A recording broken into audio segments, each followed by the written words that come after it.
I don't know if you guys realize how weird this is. The entire population of the town that I'm visiting from is 4,700 people. 4,700. And here we are. I came out here from Willits, California. Willits is a tiny town 2.5 hours north of San Francisco. I've been farming in California for more than 20 years, growing from an off-grid homestead in the hills to 4 acres of salad, corn, heirloom tomatoes, dahlias, black raspberries, artichokes, asparagus, and more. I live and work at Ridgewood Ranch, an intentional community on 5,000 acres. There are 3 farms at the ranch, plus cattle, sheep, goats, and grains, and a nonprofit farm education program, the School of Adaptive Agriculture. There's a volunteer fire department and a large central community dining hall. The dining hall kitchen has 2 walk-in coolers and a walk-in freezer, which food people know is really exciting. I used to think that if I worked really hard and really got organized, like this season I'm doing it for real, I could be a relatively successful small farmer and be self-sufficient. One of the humbling things that I've realized as an adult and a farmer is that I don't think it's possible to be self-sufficient. None of this works without a huge amount of grace, support, and cooperation from other people.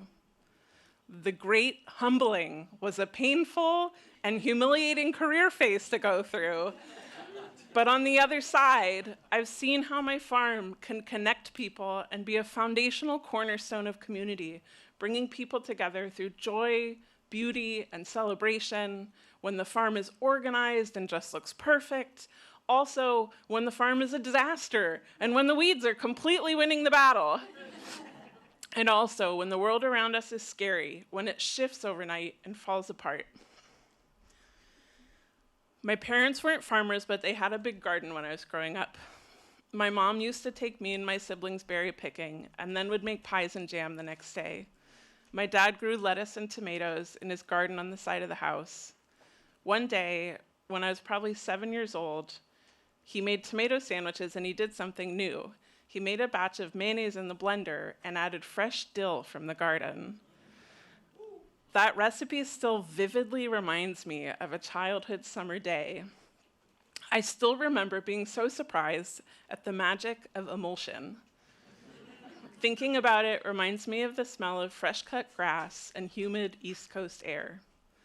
When I moved out of my parents' house, I discovered how much different it was trying to feed myself with food from big grocery stores, which obviously inspired more than 20 years of me growing, cooking, and sharing everything I could from the garden.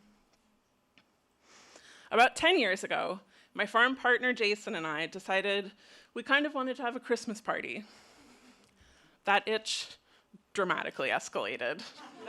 It ended up being a huge farm-to-table dinner, and it planted the seeds of the Good Farm Fund.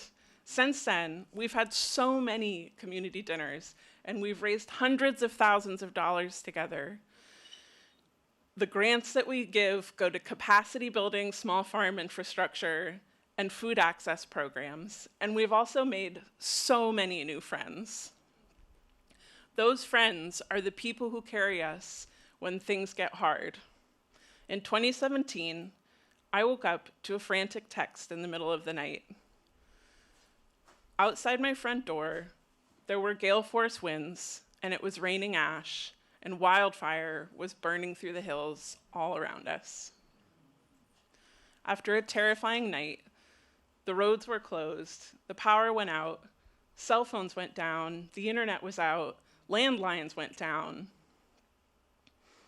My dear friend Ellen said to me, "We have to cook for everyone. People are going to need help with the power out." So we spent the next week cooking and serving lunches for more than 100 people using ingredients grown mostly from the ranch. 39,000 acres burned and 9 people lost their lives in the Redwood Complex fire.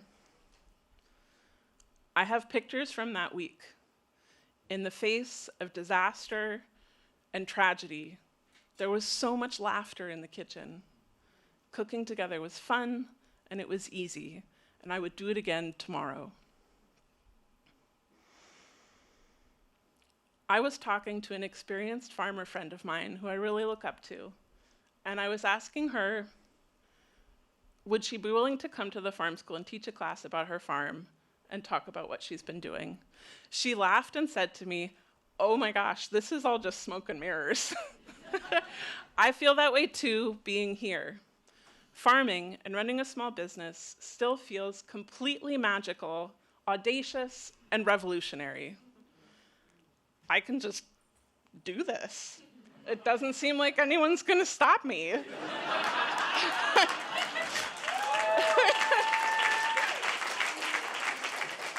And also, look at how beautiful and delicious all of this is.